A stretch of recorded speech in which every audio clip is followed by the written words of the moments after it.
Women love shopping. We all know that. But did you know that the amount of science and art that goes behind creating the best shopping experience for women? Ladies and gentlemen, boys and girls, our guest this week is Ritesh Mohan, popularly known as Retail Ritesh, because of his experience and expertise in the retail industry. Ritesh is the founder of Adhara Retail, which is a retail accelerator for beauty brands. So stay tuned and watch till the end because we're going to learn a lot about retail today.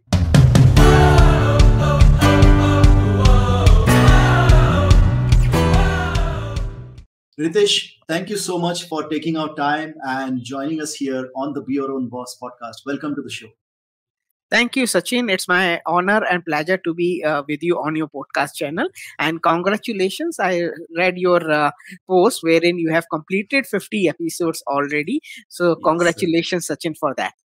Thank you so much. Thank you. It's the blessings and the support from all of you that has made this possible.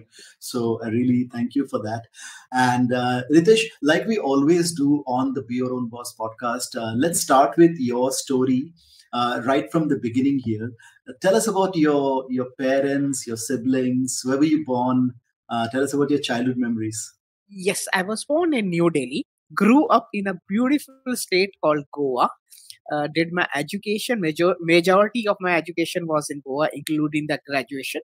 My dad was with the Indian Airlines. Now it's known as Air India, and later on now it has become merged with, or rather acquired by Tata Group. So he served Indian Airlines for almost 36 years. He was the airport manager and retired as a deputy GM commercial with Indian Airlines. So most of my time was with him in a aviation sector. I did my graduation from Goa University in physics honors. So basically a BSc physics grad, that too specialized in nuclear and atomic physics, but ended up doing an MBA and trying out my luck or my experience into world of business.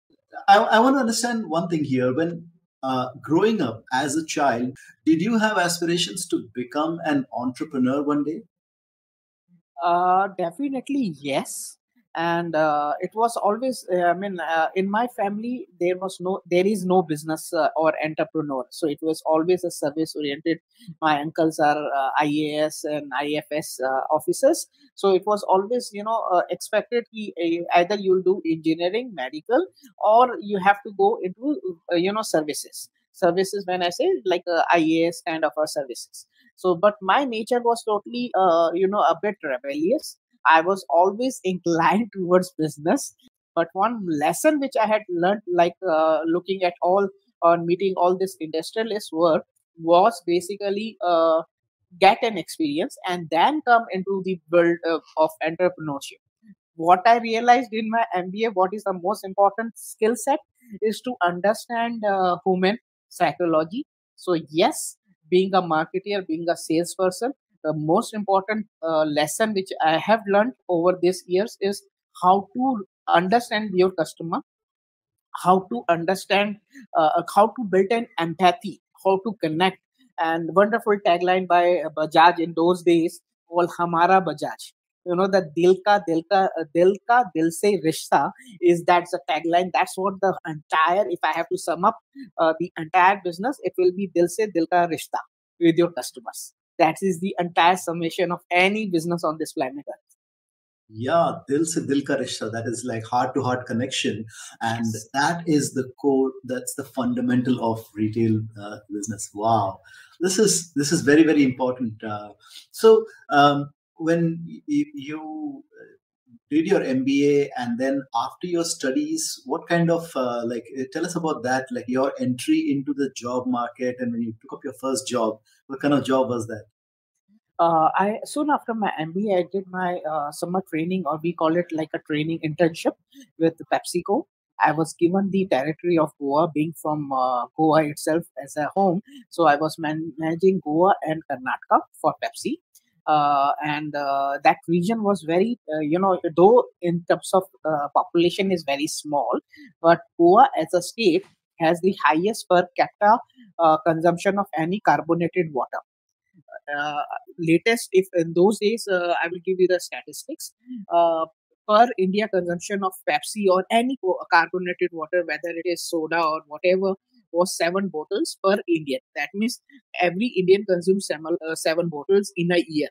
In Goa it was 42 bottles. So it was a from a small pocket but a high volume kind of consumption territory. So I was very fortunate to be part of that training process. So I started my career as a management trainee, uh, going from van to van in the morning, because Coke and Pepsi business is all about, the distribution business. So I started with that. That gave me a wonderful insight on sales and distribution. It gave me a wonderful insights of marketing, how to build a marketing, rural marketing, especially for a soft drink market. And that time we were Pepsi was highly event driven. So we had a lot of artists visiting India, and Pepsi was sponsoring those events. So as a part of the management team, I was also had got an exposure into events marketing and event management part of it. So Hmm. that has been the my first job out of college. And then later on was hired as a management trainee with a company called Meneses Cosmetics Private Limited. They were the marketeers for Old Spice aftershave shaving cream.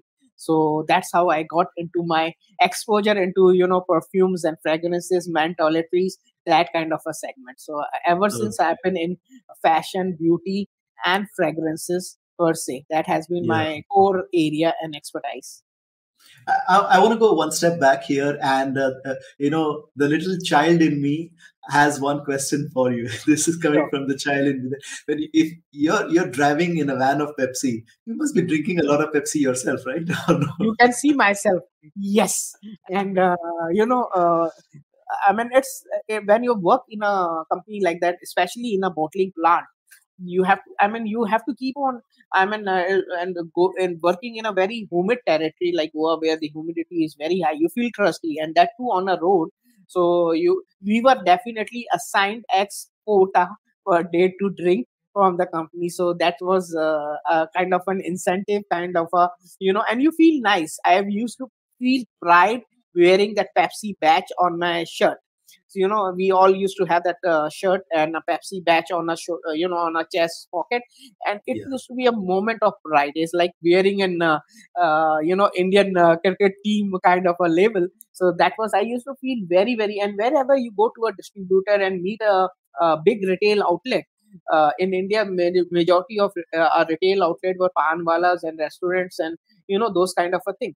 So the moment you enter them, they make you feel welcome. Oh, you have come from Pepsi, have a seat, have a chai. And the Indian trade, it's so yeah. friendly and warm. With warm they meet, and that's a lovely part of being in sales. Yeah, and when you go there, like your responsibility is to grow the business, to grow the revenue from that market here, right? So when you go and meet these retailers, what exactly does one do to grow the business? I mean, they have a certain amount of stock, and then you go replace that, right? So you take the empty bottles, you replace it with the filled bottles, Yes. but then you have a conversation with the retail owner. What's that like? Okay. In any business you take, B2C business, I will not quote any Pepsi or anything. In any B2C kind of a business, distribution business, you need to develop an immediate trust with your end seller. End seller is my shopkeeper or the retailer who is selling my product. And consumer is the one who is actually consuming it. That may be whatever target audience that we are targeting. So the immediate form, we call it in sales something called first sales and secondary sales. The initially sales comes from your retailers who is going to stock, or your stockist. So meeting them regularly, and you get to know, you get the pulse of the market. So the first question you ask your retailer, sir, kya chal raha hai? What's happening in the market? What's new? How is your business? How is family? So you develop that interpersonal contact with them. And then And the best part of being in India is you develop immediate connection by addressing the opposite gentleman or a customer with using bhai, Hemant bhai, Sachin bhai. And the moment you use this word over a cup of tea or a coffee, you immediately become a part of their family. And that time we were when I started my career, there was no mobile phone. We were on a pager. So so you don't have WhatsApp kind of a tool. So meeting the customer face to face, giving them your pager number, saying that sir, kuch bhi chahiye ho, kabhi, whatever you require, whenever you require, you have my pager number to contact. That was the days of physical relationship, connecting with people. With unfortunately, with the advent of all this technology, though we say the world has become a closer, but we lost somewhere the physical connection. Yeah. That's You my miss those. You miss those old days. I miss it. I miss it. Definitely, definitely. But here also, when I've since 2005, since I'm here, I make it a point to spend half a day into my retail stores. I see and observe what are the customer coming, which side of the corridor are they going, which corner, which aisle they are checking, what items they are touching, picking up, and then keeping it back. And then somehow you go and ask them if they allow what they didn't like about that product. So like in my business today, it's Adhara Retail. It's a retail accelerator for beauty brands. So we ask our customer what brands they would like to see in UAE. The whole model is any beauty brands which wants to enter Middle East, we provide them physical platform to test the market, to come and enter the market through us. And if they see the good traction in terms of product usage, then we help them find their distribution footprints and retail footprints. So that's the service side of a model. But asking the customer what they're looking at, what are they buying, what category we are currently missing, and what they would like to have, gives you a very excellent insight which no machine algorithm or any artificial intelligence can give. People Yeah. still love to do business with people. That's my takeaway. Yeah, and you seem to have like a very you seem to place a lot of importance on human connection and customer. You're putting customer at the center of everything that you do here, right? That's what comes Yes, across. exactly. And let's talk about your career from after the Pepsi. Once you were working with Pepsi, and then you went on to in the FMCG sector, Old Spice and the men's this. How was that experience? It was amazing. That's where I learned the trick of brand management actually. So that was I'm thankful and grateful to my boss. He taught me literally from scratch what is brand management, how to create a pool, how to use your incentives in terms of the sales discounting, sales schemes as a salt in the overall promotional mix. So that's where I learned my basics of brand management. And I handled not only Old Spice but also Blue Stratos. And we had launched that time in India a fragrance and deodorant category called XM. So it's called it was from a UK brand which we had licensed from. And we were all and I think so in 2 years of my tenure we had captured 12% of the deodorant market. This is prior to what Unilever or Hindustan Lever had launched X deodorant, which was so. This is a genre where only we had Godrej and couple of other deodorants in India, and that was a year which I'm talking about is around the 90 late early 2000s, wherein deodorant in India was considered like a perfume. People were using deodorant as a perfume, not as a deo spray. So we had to go through the learning curve of explaining them the use of deodorant, which is antiperspirant, and then the benefits of it. So we had to go through the educational cycle, aspiration, create an aspiration for that product, and ultimately sell that product. So we had gone through the entire eco cycle for that particular category called deo sprays. Wow, must have been a great experience, right? Just to go. Amazing experience. This was an area when or rather an era when there was no e-commerce. There was only two sites in India which had launched during that time, and before the the e-commerce bubble burst. It was one was Rediff.com, and second was Times of India site called indiatimes.com.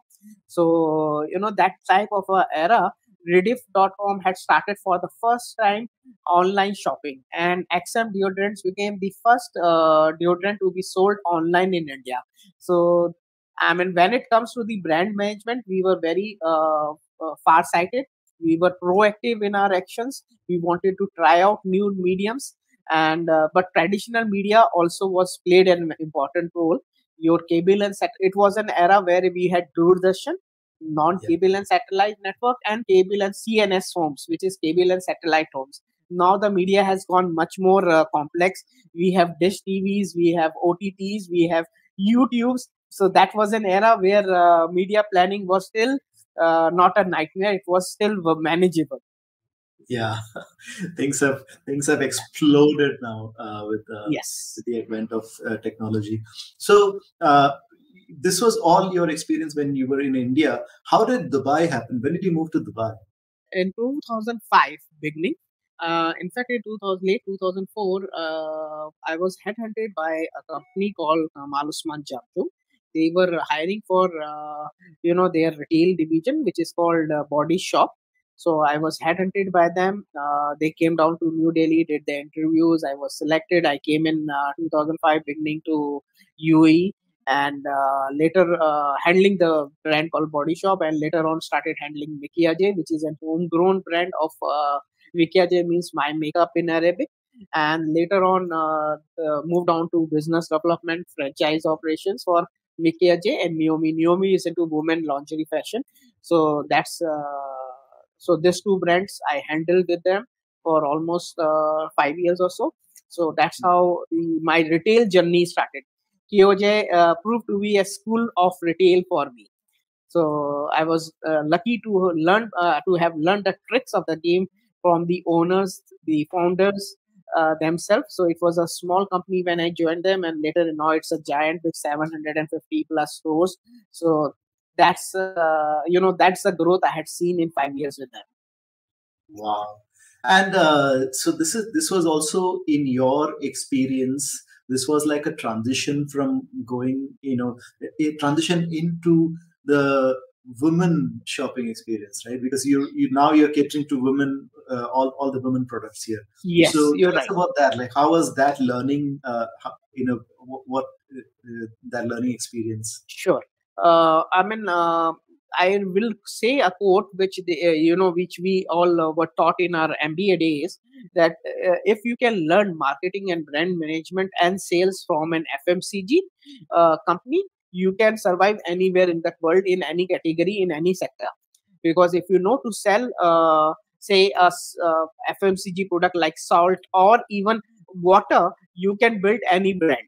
So that was a with that understanding, I entered into retail. I applied the FMCG rules into brand management of retail brand, and that's how, I mean, the principles remain the same. The basic principles of any performance marketing, any brand building remains the same.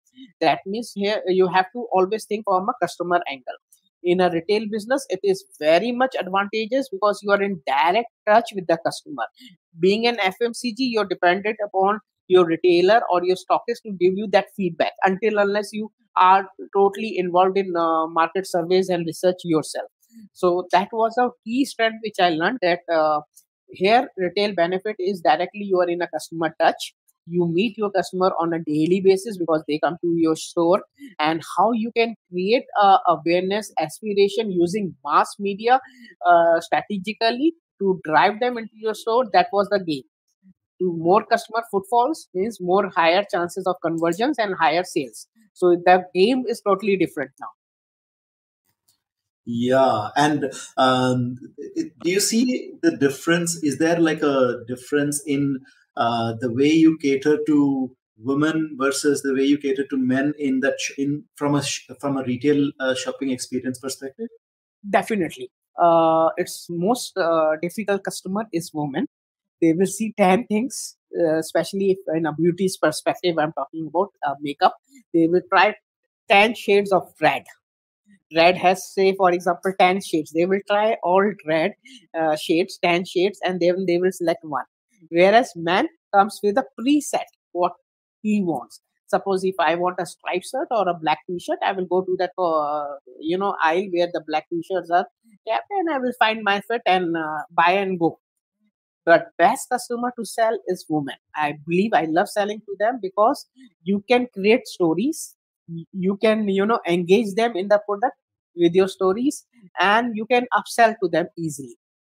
To Yeah. sell, to get the money out of men's pocket is a nightmare, but to get money out of women's pocket is much much easier and comfortably can be done. I normally use a technique which is called parroting, which really helps in upselling and to build that connect. So if a lady walks in and say, "Oh, outside is too hot," and so you say, "Yes, ma'am, it's outside is too hot. How can I help you in terms of the moment you rephrase what she has said, you build an immediate connection." So we call this technique in sales for parroting. And then you look for, suppose she is looking for a lipstick, you go and say, "Ma'am, we have got a new range of foundation which matches your skin tone." You show her those. Then you say, "Ma'am, since you have already liked a lipstick, why don't you try concealer? Why don't you try eyeshadows?" So ultimately you sell her an entire look for a summer, look for winter season, whatever the season you are selling. And with a man it becomes difficult. I mean, I can sell a suit, a shirt, a tie, but if a man comes with a preconceived notion, then it becomes difficult to upsell. Whereas they are a women, as my experience of 24 years is, they are very open minded. They love to experiment. Man doesn't love to experiment. Man is fixed. Even you go to a favorite restaurant, you only order, "I'm a vegetarian, I will definitely order a butter paneer," and kind of a thing. So I never like to experiment in cuisine or food. Whereas a woman customer, if you look at, or when you go to a restaurant and you're sitting with your wife, she will always experiment new things. She will ask the server at least 2 to 3 questions before ordering. Whereas okay, we have fixed dal makhani, butter paneer, that's it. Oh my God, this is like, oh my God, yeah. It's like, this is exactly what, the way I shop. This is exactly the way I order. As a man, for me, it's like you rightly said, that we are very fixed about, I want a black shirt, I want a red tie or whatever. We just go there. We know exactly what we want. So not exploring many options here. But then, and that's the difference here. Women like to explore and see what's available because they want the best. Yes. Yeah. And talk us through that process of, like, once you were in the retail industry for so long, okay, and then you transition from a job to entrepreneurship. So how did that thought, that idea come about, and how did you implement it? See, to be very honest, Sachin bhai, I was always an entrepreneur. I was not an entrepreneur. I was always an entrepreneur, working like a business head, like a GM. I was a GM with one of the perfume companies. So you become the entire P&L responsibilities on your shoulder. To drive the profitability for that division is your KPI. So I was always an entrepreneur, trying out different things in retail, using technology, using marketing mix. So it was a leap of faith. For me, it was not very difficult to change the stance from entrepreneur to entrepreneur. So in January this year, I finally decided, let's do something on my own, versus almost like 24 years of service. And I always had a dream to create something of my own. So that I said, let's try it. Otherwise there will never be a good time to try it out. Yes, the people say, Ritesh, you should have tried it just after the corona had finished. So I said, because at that time the market was the cost of entry was lower in 2020, because after corona the people were still skeptical about entering into a business. So I said, okay, well, better late than never. I started in January 2023. I said I had already waited for 24 years, and I took this leap of it. To be very honest, it's the transition was smooth, but the mindset is completely different.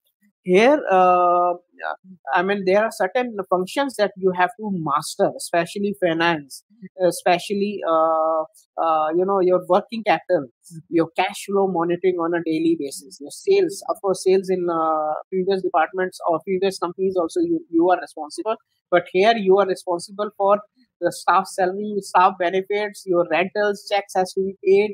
So the entire gamut of the business you get exposure. So you get morning 10 o'clock when you open a store, you are looking like you clean, so you become a storekeeper. You clean, you check the inventory, you check the cash flow, how much is the cash in the previous night sale, all those things. And then you start a day, the sales staff comes in, you ask her to start approaching the customer, try out new promotion, what is moving, what is not moving. If it's not moving, you run some promotion, some markdowns to clear the stock, because the new season, the new stock is already in the pipeline. So Mm.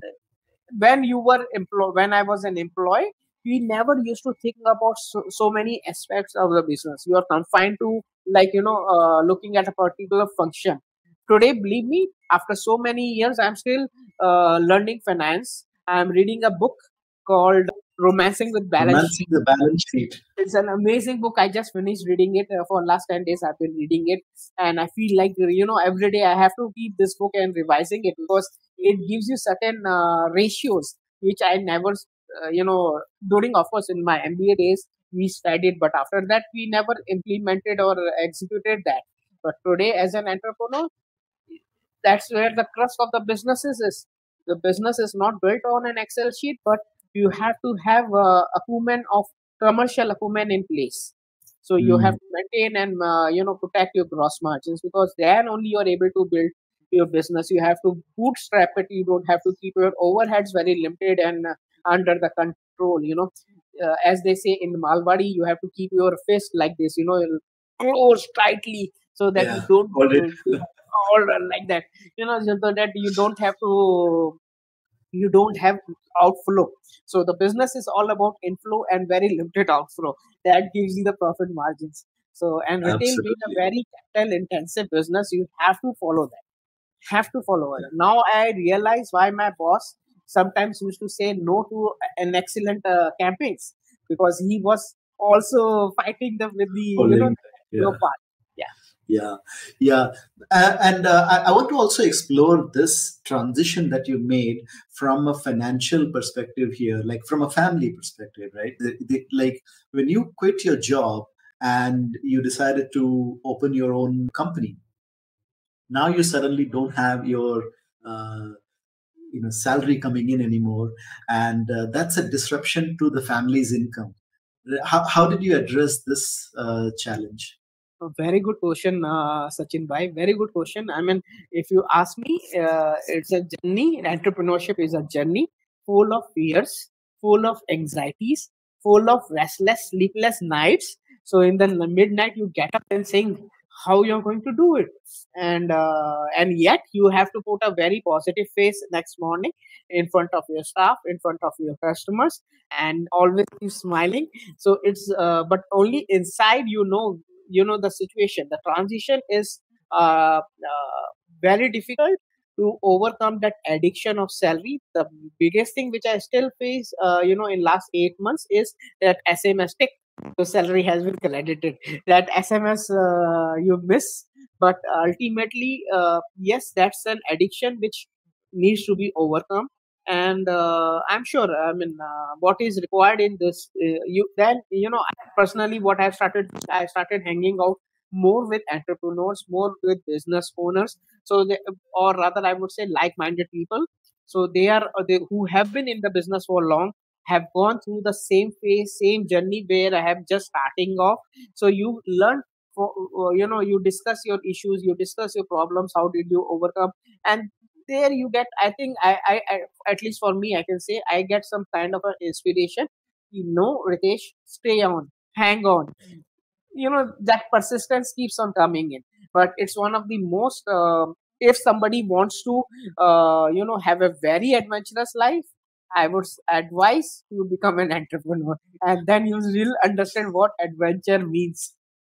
It is. There is risk, and there are uncertainties. There are yeah, yeah. And also, from what you just answered, like what you just said earlier, right? Like all your learnings from different times of your life have all come together here. This is as if almost like the Slumdog Millionaire movie, where that guy is sitting in the hot seat, and all the learnings of his life has come to that moment. He comes to his rescue to win the game, and that's what is happening here in entrepreneurship. Everything that you've learned at different stages of your life is all coming together here, and you're putting it all in practice.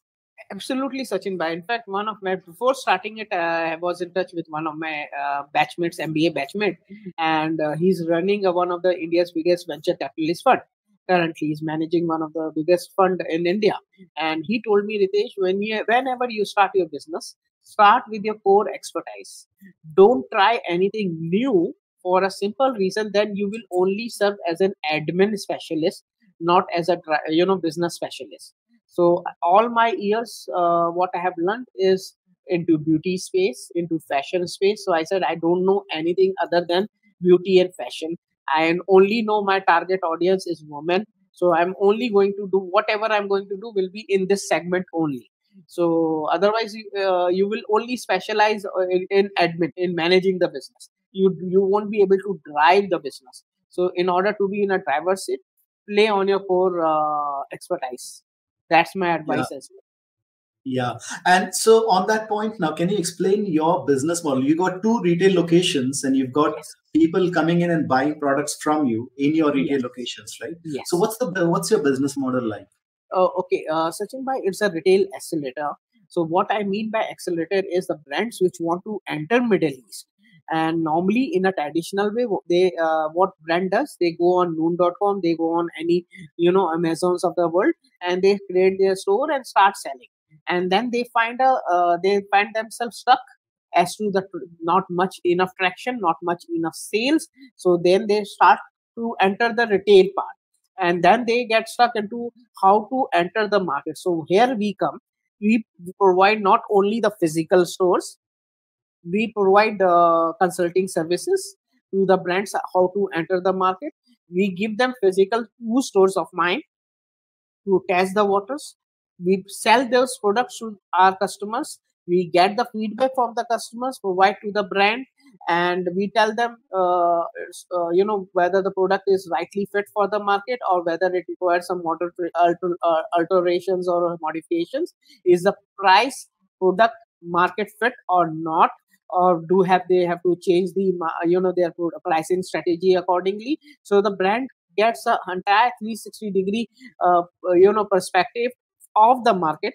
And then once we see the repeat purchases coming into play, we become their distributor to create their retail footprints. So it's a model wherein we have physical store, we have consulting services, and we have distributorship, all three under one umbrella. So it becomes a one-stop shop for any beauty brands who is willing to enter the GCC. Right, right. And how, in your experience, how flexible or how adaptive are these companies when they bring in to, how much do they listen to the feedback that is coming from the customers from your side? Another good question, Sachin Bhai. I have onboarded in last 8 months around 10 brands. So 10, most of them are from European market and a couple of them from our Indian subcontinent. So when it comes to the feedback, all of them, let me say, they are very good in listening. They appreciate the feedback whether it's good or bad, and if it's not very positive, they accept it, and they either come up with a kind of a change in the composition of the product, or they tell us a rationale why the product is in that condition or in that way. So that's so definitely all the brands are quite adaptive. They change their pricing, they change their promotion strategies. One of the brands which I told them that people require more of sampling, so they created a small 1 ml, 2 ml kind of body lotions for us to give it to every customer, so that the customer tries their body lotions, the skincare regime. So like that, it's really helping us as well as the brands to create that traction for them. Yeah. And on that note, I want to also understand one more side of it, the other side of the equation, which is getting feedback from the customer, right? Mhm. Now, there are some retail outlets that I have noticed, just as a layman personally, when I see here, some retail outlets, they ask customers, customers are not very open to giving feedback because it's their time, right? So sometimes customers don't really spend a lot of time giving a lot of feedback. But then there are some retail outlets who are very successful in engaging the customer and getting a lot of feedback from them. The customers actively participate in that. So, what's the difference? How do you manage that? See how we manage that particular aspect. If there are two scenarios. First scenario, the customer says, sorry, I just want this product, just let me buy it, I don't have time. She pays and goes. Second scenario, she has come to buy a certain product, but she has shown an interest in XYZ brand. So when we see that she has shown an interest, so that's a time which we get a cue to engage her further. We said, ma'am, since you have shown an interest or you have a curiosity about this particular body lotion, here comes a small sample. I'm not charging you for that sample, it's free of cost, I'm putting in your bag. And but only one request is, if you can try the lotion now and let us know what is your initial feedback or reaction is. So we use this something called, I use this technique called pressure cooker technique. So I put a customer in that spotlight of a few seconds. So whatever she says after applying that lotion on her skin, it comes out is the exact true word. So because she is under spotlights, and the first word that she thinks, that's the real truth she is speaking out. If she says this is oily, means the formulation is oily. If she says it has a good fragrance into it, means the product fragrance is well accepted. So put your customer in a spotlight for a few seconds, reward the customer in terms of sampling that particular product, and that's where you get actual feedback. No kind of there is no time for a customer to fill up questionnaire. So you have to put the customer in a spotlight to get the right reaction.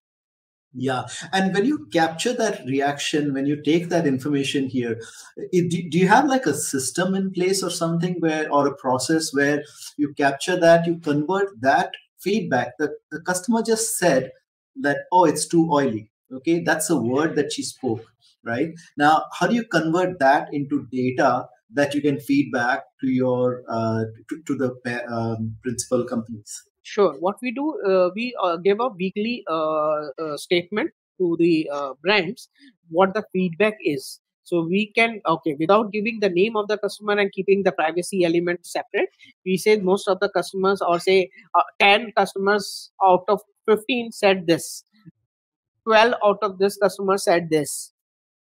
My weekly sample given 20.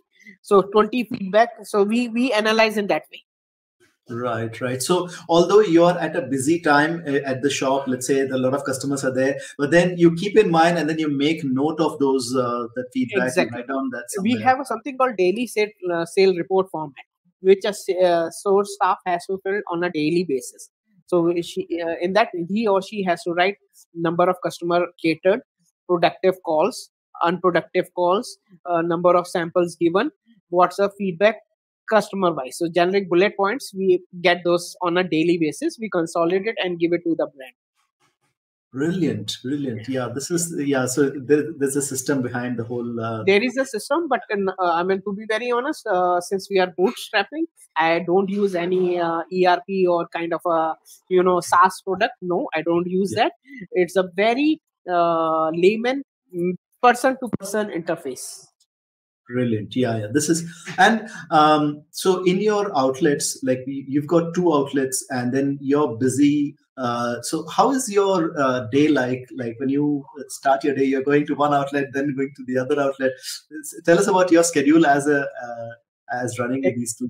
Sure. To be very honest, Sachin, my advice, if somebody wants to start entrepreneurship, don't start it solo.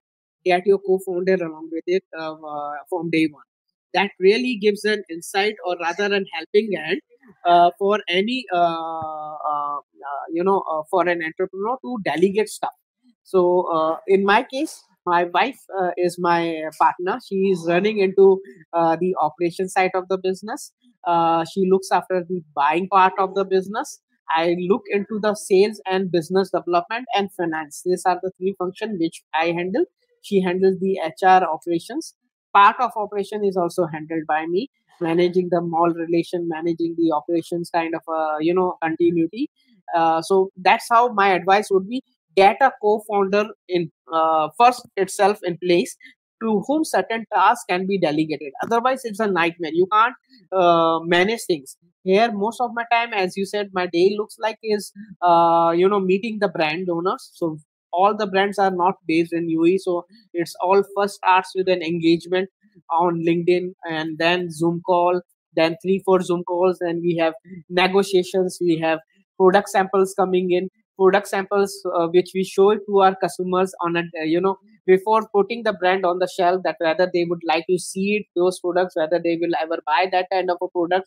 So once we get some kind of a positive feedback, we then tell the brand, yes, we can offer you our retail space to come, and initial feedback and the due diligence has worked in their favor. And that's how the whole process of onboarding the brand start. Once the brand comes in, then the entire operation takes over in terms of selling, in terms of getting on a weekly report, talking to the brands. So yes, my day, most of in a week, are approximately 2 to 3 meetings with the existing brands that I keep it, another 3 to 4 meetings with new brands that I want to launch in next 4 to 3 to 4 months.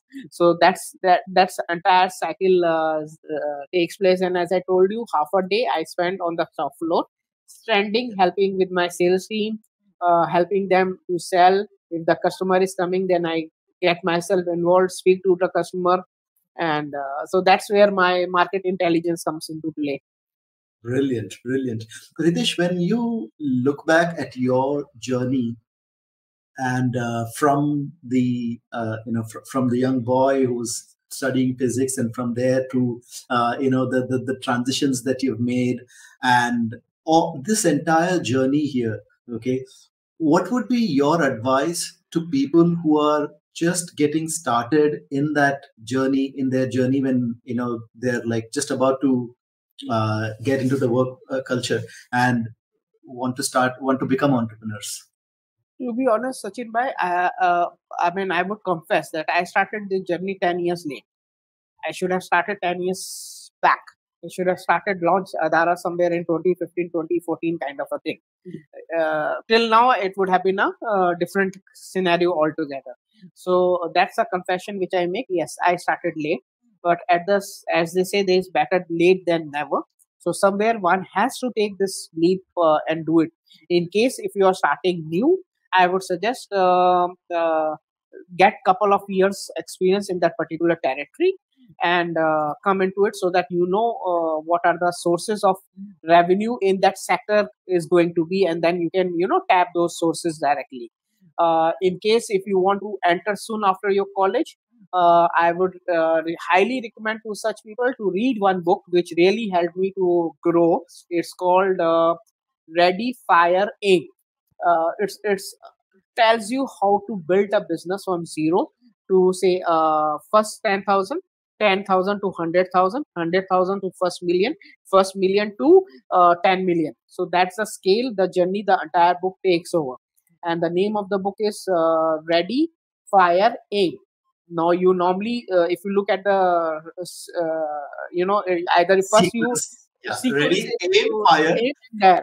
So what that book actually tells you is he has changed the sequence. So there is never a perfect moment. There is never a perfect model of any business ever made from day one. All the businesses evolve as they practice. So only virtue is agility. You have to keep adaptable, agile, and keep adapting your business model as you proceed. So the book says you aim, you fire, and then you make sure that you start aiming for your goal. So you action. If you have an idea today, action it. How small you may start, take an action. Otherwise your idea will nothing, will be just a mere illusion. So start today, fail early, fail forward, and progress. That's would be my advice. So faster you fail, faster you recap on that, recoup, and again get ready to progress. That's the journey. That's a brilliant advice, and thank you for sharing that advice with us. And also, one last question before we conclude. I think this is the second last question, to be honest. Sure.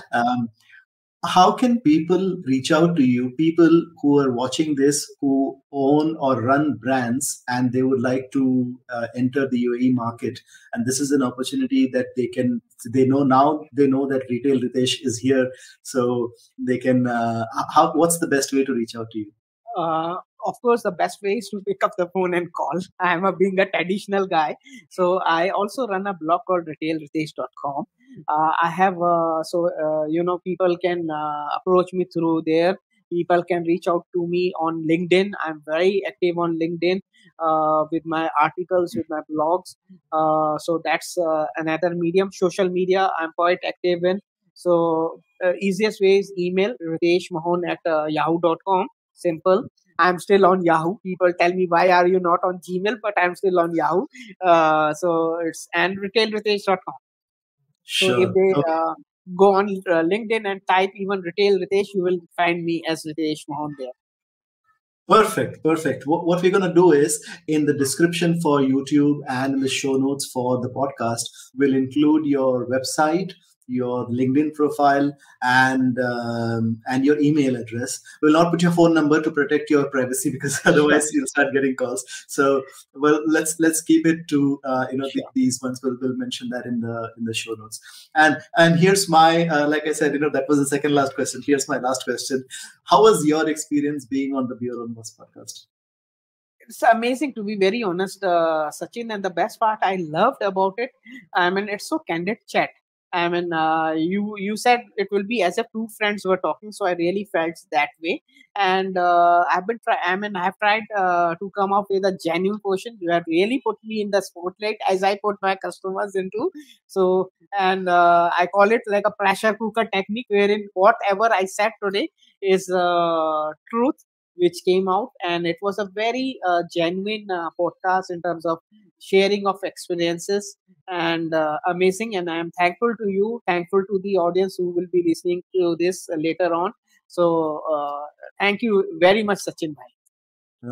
Thank you, Ritesh bhai. This is, the way you have shared information, the amount of like golden nuggets that are there here in this podcast for retail.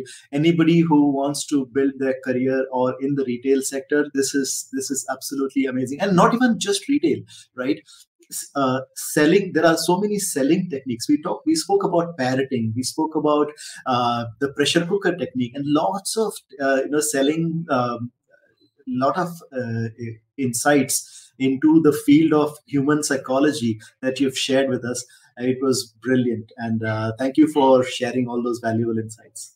Thank you, Sachin bhai. It was pleasure was mine, and it was so nice to talk to you and to come on your podcast, sir. Thank you. So, ladies and gentlemen, boys and girls, that was Retail Ritesh, Mr. Ritesh Mohan, the founder of Adhara Retail, and you've been watching and listening to Be Your Own Boss.